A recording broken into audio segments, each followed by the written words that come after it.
నాటుకోడి పెట్ట దాని నజరంతా నా మీదే పార్ట్ 3.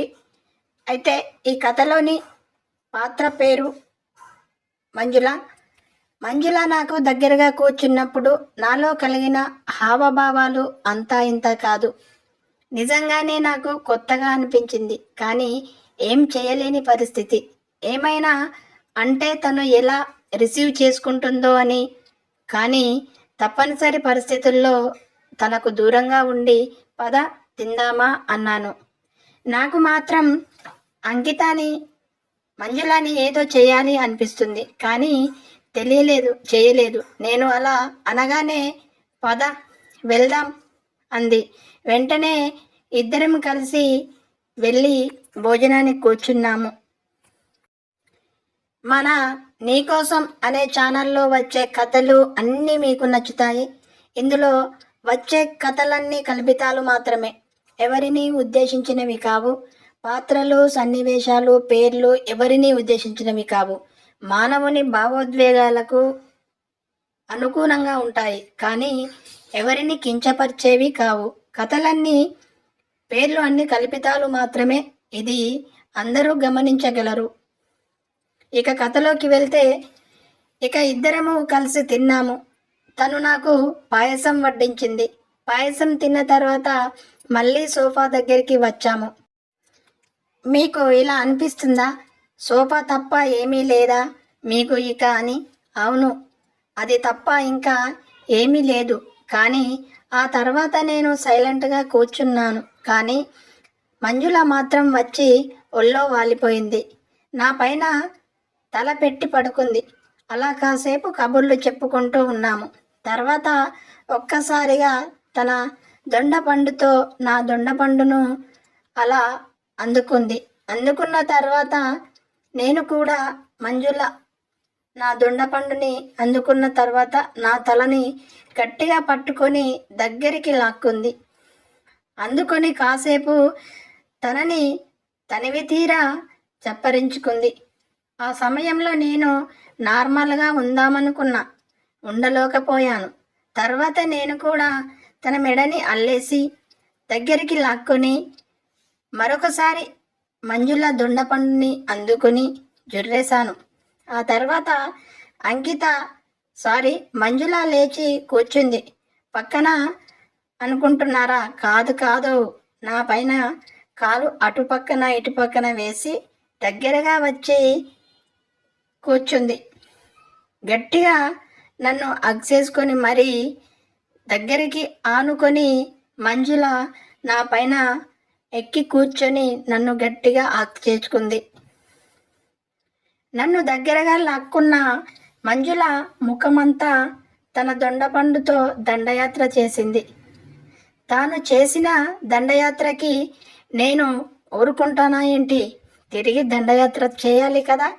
నేను 2 చేతులు తన బ్యాక్ సైడ్ నుండి పెట్టేసి గట్టిగా దగ్గరికి లాక్కున్నాను.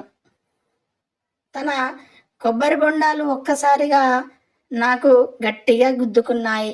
అలా నాకు లోపల గుర్రాలు పరిగెత్తినట్టుగా నేను రేసు గుర్రంలాగా అయిపోతున్న సమయంలో తన మెడవంపు కాలువల్లో దొండపండుతో దండయాత్ర చేస్తున్నా. ఆ సమయంలో సడన్గా ఆ దండయాత్రలో నేను మంజుల బాగా మునిగిపోయిన తర్వాత అక్కడి నుండి సడన్గా డోర్ సౌండ్ వచ్చింది.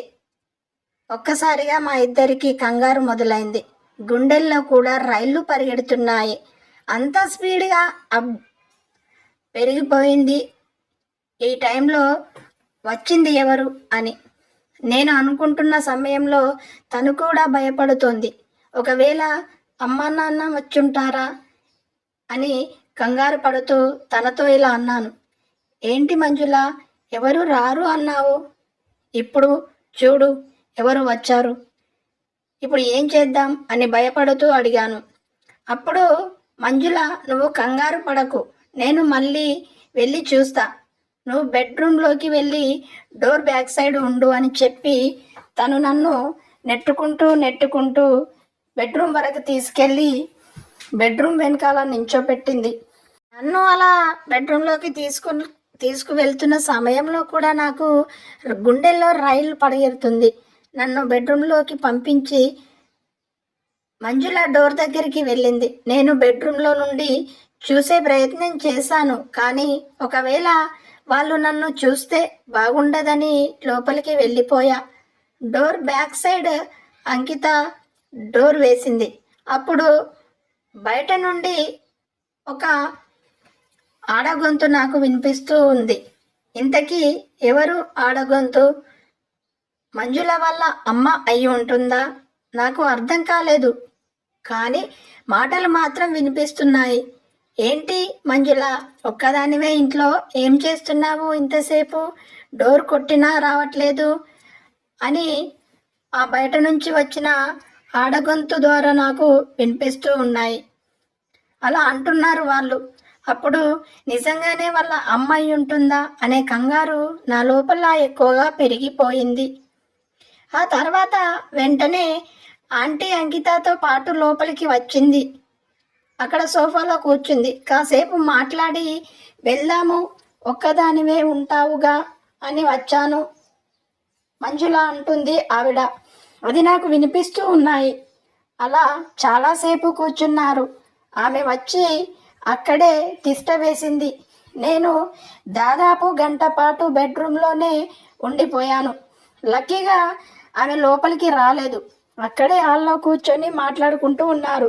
మధ్యలో ఒకసారి మంజుల నా దగ్గరికి వచ్చి, ఆంటీ ఇప్పుడే వెళ్ళేలా లేదు, నువ్వు ఏం టెన్షన్ పడకు, కాస్త నిమ్మలంగా కూర్చో అని చెప్పి, లేదంటే నీకు కంఫర్ట్గా నువ్వు వెళ్ళి బెడ్ పైన పడుకో అని చెప్పింది. చెప్పనైతే చెప్పి తను బయటకి వెళ్ళిపోయింది. కానీ నాకు మాత్రం కొంచెం దడగానే ఉంది. అప్పుడు నన్ను తీసుకెళ్ళి మరీ బెడ్ మీద కూర్చోపెట్టింది. నా మెడపైన నుదుటిపైన ముద్దు పెట్టి ఇక్కడే ఉండు అని చెప్పి బయటకు వెళ్ళింది. మంజుల బయటకు వెళ్ళిన తర్వాత నేను టైం పట్టే పరిస్థితి ఉంది అని పడుకున్నాను. మంజుల బయట నుండి గడియ పెట్టుకొని ఆంటీ దగ్గరికి వెళ్ళిన తర్వాత అక్కడ కాసేపు మాట్లాడుకున్నారు. ఆంటీ బయటకి వెళ్ళిన తర్వాత బెడ్రూమ్లోకి వచ్చింది. మంజుల బెడ్రూమ్లోకి వచ్చింది. ఇంతకీ తనకు నాకు మధ్య ఏం జరిగింది తెలుసుకోవాలి అనుకుంటే తర్వాత రాబోయే పార్ట్ 4 చూడాల్సిందే. పార్ట్ 4 రావాలి అనుకుంటే కామెంట్లో పార్ట్ 4 అని పెట్టండి. దాని ద్వారా నేను తర్వాత వీడియో చేయడానికి నాకు ఇంట్రెస్ట్గా ఉంటుంది. చాలామంది మన వీడియోలు చూస్తున్నారు కానీ సబ్స్క్రైబ్ చేయడం లేదు, అలాగే లైక్ చేయడం లేదు. నేనైతే ఈ వీడియోలో దాదాపు ఒక 100 లైక్స్ అన్నా ఎక్స్పెక్ట్ చేస్తున్నాను. లైక్ చేస్తారని ఆశిస్తున్నాను. ఇలాంటి మరిన్ని మంచి మంచి వీడియోస్ మీకు రావాలి అంటే ఖచ్చితంగా సబ్స్క్రైబ్ చేసుకోవాలి కదా. ఖచ్చితంగా సబ్స్క్రైబ్ చేసుకోండి ఛానల్ని. మీరు ఛానల్లో ఉన్న వీడియోస్ అన్నీ చూడండి. ధన్యవాదాలు.